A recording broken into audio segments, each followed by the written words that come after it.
देखें लिखा लफ्ज़ लिखने लगे हम मौला अली मुश्किल कुशा अलैहिस्सलाम। यहाँ ऐन लिखने लगे हैं। ये ऐन का देख लें हिस्सा ये बनाया मैंने।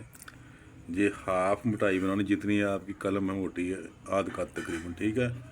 और ये गुलाई करते हुए देखें तकरीबन पौन का, इसमें ये सफ़ेदी रह जाए इसमें, ये देखें तकरीबन पौन का है। तो यहाँ फुल कलम लगाई नीचे, ऊपर गए लाम के लिए और तकरीबन नीचे हाफ का नीचे आए। छोटी ये के लिए ये छोटी ये यहाँ मुकम्मल की, और इसमें अगर यहाँ मापेंगे 3 रह जाएगा कत फाजला, ठीक है। ये बन गया अली।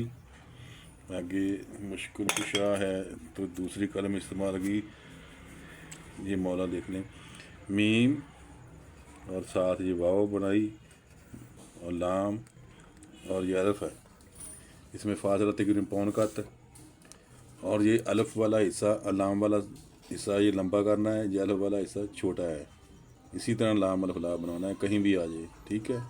आगे मुश्किल लिखना है तो मीम, आगे शीन के ये 3 दंदे और ये काफ बनाया, और ये लाम के लिए सीधा नीचे है ये गुलाई की, और ये काफ मुकम्मल हो गया। इस तरह आगे कुशा लिखना है, ये काफ है, शीन के 3 दंदे बनाए, अलिफ के लिए ऊपर गए, ये नुक्ते मिलाए आपस में कोने, और ये हमज़ा आ गई। आगे अलैहिस्सलाम, ये हो गया मुकम्मल लफ्ज़ मौला अली मुश्किल कुशा अलैहिस्सलाम।